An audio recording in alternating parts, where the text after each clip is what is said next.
Namaste. The High Commission of India, Kuala Lumpur presents this educational video as a part of Azadi Ka Amrit Mahotsav. Warm greetings. In the first part of common ailments and their Ayurvedic remedies, we had seen about migraine, common cold, gastritis, and constipation. We will see the remaining four health conditions in this video. Next, I would like to know more about back pain, doctor. It is really bothering me so much. Back pain is the common complaint that we come across in about 60% of people aged 35 and above. Oh, is it so common? Yes, it is. Mainly because of overweight, sedentary lifestyle, bad posture that is generally seen among the population of this group. What are the symptoms of low backache, doctor? Low back ache or lumbar region is the area of the back that starts below the rib cage. The symptoms of low back pain ranges from a dull, continuous pain to a sharp shooting pain that worsens on movement. There can be stiffness also. It can happen suddenly while lifting some heavy objects or during travel or during some physical exercise. If the pain lasts for more than 3 days or if it is associated with weakness in the legs, tingling sensation or numbness in the legs or fever, you should get medical advice. What are the causes of low backache, doctor? Many times, backache could be due to muscle strain or cramp, and it usually resolves on taking ample rest. But there are many causes and conditions that will cause continuous pain, and it requires medical help. Common causes of low back ache are occupational, when it involves lifting weights, pulling, or repeated spinal movements. Bad posture, maintaining the bad posture during work or rest, like slouching or sitting in a bad chair, can hurt the back muscles and can cause pain in the lumbar region. Physical activity, gym workouts or golfing for long durations can affect the back muscles and cause backache. Apart from these, being overweight, following a sedentary lifestyle can increase the chances of getting backache. These can lead to three main conditions: prolapsed intervertebral discs, sciatica, lumbar spondylosis. What is prolapsed intervertebral disc? There are circular shaped intervertebral discs to safeguard the spaces between the vertebral bones. When these discs slip away from their position, leading to their bulge or prolapse, there can be severe pain in the low back. Depending upon the level of intervertebral disc that has prolapsed, the symptoms and the area of pain will differ. There will be pain, stiffness, numbness, burning sensation, etc. What is meant by sciatica, doctor? Sciatic nerve is a large nerve that runs from the low back down the back region of each leg. If the prolapsed intervertebral disc compresses the sciatic nerve, there might be pain that radiates from the buttocks to one leg. The pain usually affects one leg and may get worse on sitting, coughing, or sneezing. The leg may feel weak, numb, or tingly. Such a condition is called as sciatica. This can last for a few days or to few weeks. And what about lumbar spondylosis? When the bones start degenerating because of aging, the intervertebral discs also lose their water and muscles lose their elasticity. This might cause the vertebrae to rub against one another, making stiffness and pain in the back and sometimes sciatica also. This degenerative condition of the vertebral column is more common in women. How can I prevent my back pain, doctor? The first step to avoid backache would be to keep yourself active. Follow a set of physical activity that will relax and stretch the back muscles gradually, like yoga, tai chi, or some stretching exercises. Practice regular walking or mild jogging. Continuing sedentary lifestyle will further weaken the back muscles and in turn can lead to less support to the spine. Next, maintain the correct posture while sitting in front of your computer. Rest your arms evenly on the table or desk and keep your eyes level with the top of the screen. Get up from your chair and stretch and walk regularly. Third, lose those extra kilos. Shedding the extra weight will lift the load of your upper body from the back. What are the Ayurvedic remedies for the back pain, doctor? As per Ayurvedic principles of treatment, we find out the cause for the low back pain first and treat accordingly. In Ayurvedic treatments, we mainly use medicines in the form of herbal decoctions for reducing the pain and stiffness. We have herbal tablets to strengthen the muscles and bones. There are specialized Ayurvedic treatment procedures to reduce the back pain. They are Abhyanga or massage with medicated oils, Patrapotla Sweda, where warm poultices made of leaves of herbs are applied over the body, Kayaseka, where warm medicated oil is poured all over the body, Vastikarma, enema with medicated oils or decoctions. There is one special treatment called as Kati Basti, where medicated oil is retained over the back area in a well-shaped arrangement. This treatment is available at the traditional and complementary medicine units of Hospital Port Dickson and Hospital Rehabilitation Cheras. At home, you can try the following. Prepare a decoction by boiling a fistful of leaves of Vitex nigundo called as Sindhuvara in Sanskrit or Nochi in Tamil in 200 ml of water and reduce it to 50 ml. This can be had 45 minutes before breakfast and you can repeat it again before dinner. In the same way, you can prepare the decoction of Modakattantarai called as Karnasphota in Sanskrit. You can boil your drinking water with a piece of ginger as ginger has good anti-inflammatory properties. It will help to reduce the pain and stiffness. Next, you can warm about 50 ml of sesame oil over the stove. Add about 10 crushed black pepper to the oil and switch off the stove. This oil can be applied over the painful area in bearable warmth. Wait for 45 minutes and give sponging with warm water or take warm shower. What is the cause of knee pain, doctor? My aunt is suffering from right knee pain since a year. Can Ayurveda help her? If her age is above 60 years, it could be osteoarthritis. Osteoarthritis is the common disease condition typically seen in the elderly. Sometimes young people can also get early osteoarthritis. There is a cartilage that covers the bone surfaces in the joints and it degenerates due to the wear and tear process of aging. This is followed by the rubbing of the bones of the joint against each other, along with the drying up of jelly fluid in between them. It commonly affects the weight-bearing joints like hip, knee, and ankle. What is the cause for the degeneration of cartilage, doctor?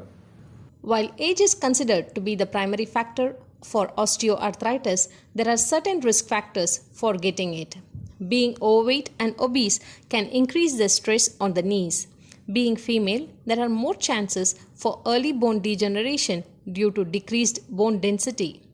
Working in jobs that involve a lot of kneeling, squatting, etc. can increase the pressure on the knees. What are the symptoms of this condition? The symptoms of osteoarthritis of the knee joint include pain and stiffness in the knee joint, swelling and warmth, decreased ability of movements, creaking sound while walking, and sometimes bone spur formation. What shall I ask my aunt to do, doctor? First, we should know the level of bone degeneration. If it is mild to moderate, she can get good relief with Ayurvedic medications and treatment. In Ayurveda, we have treatments like Abhyanga, which is oil massage, Churna Pinda Sweda, where application of warm poultices made of herbal powders is applied to the knee, Shastika Shali Pinda Sweda, application of poultices made of rice boiled in herbal milk, Lepa and Upanaha, which is the application of medicinal paste to the knee joint, and Janubasti.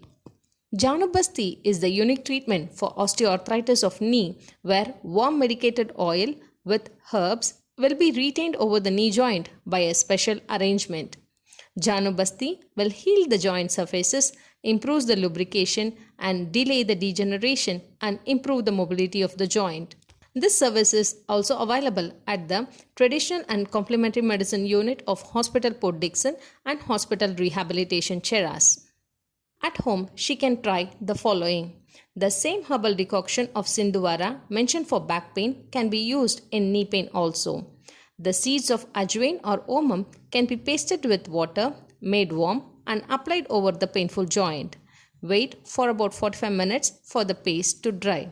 Then it can be washed away with warm water. Similarly, the leaves of Karnasphota or Modakattan can be used as a paste for the knee joint. Shatapushpa or Shataguppai in Tamil can be used to prepare a thailam for external application. Heat about 50 ml of sesame oil over the stove. When it becomes very hot, switch off the stove and add 1 teaspoon of crushed Shatapushpa or dil seeds to it and allow it to rest for the day. From the next day, warm the required quantity of this oil and apply over the knee joint. Wait for about 45 minutes, then give a sponging with the towel dipped in warm water for about 5 to 10 minutes. This will reduce the pain and stiffness. There are certain advices in the form of foods and drinks according to Ayurveda. 1. Drinking water boiled with the ginger and omam can reduce the intensity of pain. 2. Consuming Asti Shringala, known as Pirandai in Tamil, in the form of chutney regularly for 3 weeks reduces the pain and improves the movement. 3. Consuming green gram and ghee regularly in the diet will help in reducing the stiffness. Doctor, next I want to know more about the Ayurvedic view on diabetes. Does Ayurveda mention about diabetes? Certainly, Ayurveda mentions about both the types of diabetes. It is called as Prameha in Ayurveda. The type 2 diabetes, which is commonly seen in people above 40 years, is considered as the lifestyle disorder in Ayurveda. There is a clear mentioning that this type of diabetes is caused by a faulty lifestyle. The Ayurvedic teachers say that overindulgence in high caloric diet, sedentary lifestyle, lack of physical activity are the causative factors for this condition. They also mention that type 1 diabetes is caused by genetic factors and it is incurable. Is there any cure for diabetes in Ayurveda, doctor? That's a very important question. You should appreciate the deep knowledge of the Ayurvedic sages that they have correctly identified diabetes as a lifestyle disorder. Ayurveda is a scientific system. The principles and concepts explained in Ayurveda are finalized after hundreds of discussions, experiments, and observations. In the context of diabetes, the Ayurvedic acharyas say that it is curable in the first stage, manageable in the second stage, and it becomes incurable in the third or the final stage. What does it imply, doctor? It means that the condition of diabetes in the stage of impaired glucose tolerance is reversible by following the correct diet and lifestyle practices with the help of some medicines. When the person with impaired glucose tolerance does not take any action, it moves on to the second stage of diabetes, where he has to take medications regularly along with the lifestyle modification. This will keep the blood glucose level under control and it is only manageable. Over the period of time, the disease may progress and start affecting multiple organs like heart, kidneys, nerves, eyes, blood vessels, etc. It becomes incurable at this stage. This progression of diabetes has been explained very well in Ayurveda. How can I prevent diabetes, doctor? As per the recent national survey, about half of the Malaysian adult population is either overweight or obese. The first risk factor for diabetes is being overweight or obese. Hence, losing weight is the first step to prevent diabetes. For that, you have to cut down the calories and start physical activity. There should be a balance between the calories you intake and the calories you burn. Quit smoking and alcohol. This would reduce the risk factor for heart diseases and stroke as well. I know that excessive hunger and thirst are the symptoms of diabetes. What are the other symptoms, doctor? The increased frequency of urination is considered as the prodromal symptom of prameha in Ayurveda. This has been confirmed in the recent research, and especially visiting more toilets more at nights is the important symptom of diabetes. Sudden weight loss, extreme weakness, lack of interest or concentration, numbness or burning sensation in hands or feet, blurring of vision, frequent infections, skin problems like itching, ulcer in private parts, delayed wound healing can be seen in diabetes patients. What are the Ayurvedic remedies for diabetes, doctor? There are many effective Ayurvedic medicines for treating type 2 diabetes, but you have to understand that the selection of medicines will depend upon the individual patient, his blood glucose level, the current stage of his disease, and also on the daily routine, diet and exercise habits, etc. For this, he has to consult the Ayurveda doctor and get the correct diet and lifestyle advices. Yet, there are some Ayurvedic home remedies that can be used along with the modern medicine as well as traditional medicine. These will help in bringing down the blood glucose level and prevent the complications. 1. Take 1 amla fruit, that is Indian gooseberry, and remove the seed inside. Cut the fruit to small pieces and blend as juice by adding little water. About 25 ml of this juice with 1 gram of turmeric powder can be had in the morning about 30 minutes before breakfast. Second, boil about 1 liter of water and add about 3 teaspoons of cinnamon powder. This water can be used as drinking water throughout the day. 3. Jamun seeds, navalkottai in Tamil, can be powdered and half teaspoon of this powder can be mixed with warm water and had after lunch. 4. 5 grams of Triphala churna can be taken twice daily with warm water. 5. Soak a teaspoon of fenugreek seeds overnight. The seeds can be chewed and swallowed on the next morning in empty stomach. 6. The excess carbohydrates or the starch in the diet have to be judiciously replaced with plant proteins like green gram, chana dal, rajma, and with vegetables. 7. Avoid processed foods, milk products, and excessively fat-laden fast foods. What is this cholesterol problem, doctor? Is it because somebody is fat that they have cholesterol? The cholesterol problem is called as dyslipidemia in medical terms. It is not that someone is fat that they are having cholesterol problem, because the fat that we are talking about in dyslipidemia is the fat that is circulating in your blood. A fat person has more fat under his skin and muscles. He may or may not have excess unwanted fat in his blood. So, when there is an abnormal level of one or more types of lipids or fats in the blood, it is called as dyslipidemia. There are 3 major types of fats or lipids in the blood. They are called as triglycerides, high density lipoproteins or HDL, and low density lipoproteins or LDL. There is another one called as very low density lipoprotein or VLDL. LDL cholesterol is considered as the bad type of cholesterol. That is because it can build up inside the blood vessels and form clumps or plaques. Too much of this plaque in the arteries of the heart can cause heart attack. HDL is the good cholesterol because it helps to remove the LDL from the blood.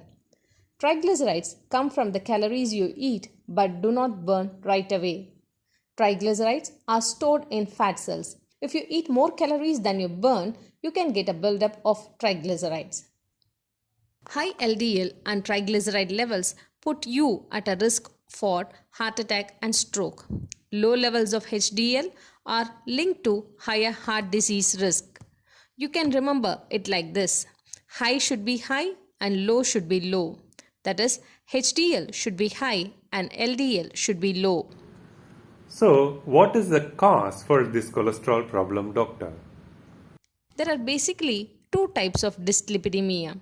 1. Primary, 2. Secondary. Primary dyslipidemia is caused by various genetic or hereditary factors. Secondary is caused by lifestyle and others. Let us know more about secondary dyslipidemia, which is commonly seen. The most important cause for secondary dyslipidemia are The sedentary lifestyle with excess intake of calorie rich food with saturated fats and lack of physical exercise. 2. Diabetes mellitus. 3. Chronic kidney disease. And 4. Alcohol. Other causes like hypothyroidism, liver cirrhosis can also cause dyslipidemia. How can I know whether my cholesterol levels are normal? What are the symptoms?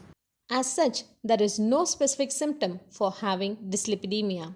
It is usually found out when you go for a blood test. When the levels are very high, the fat gets deposited in the skin and tendons and forms bumps called as xanthoma. Some people have difficulty in breathing, tingling or burning sensation in hands and feet, indigestion, heartburn, etc. What is the treatment for this condition, doctor? Correcting the diet is the first step. Next would be following a regular pattern of physical activity of at least 45 minutes per day.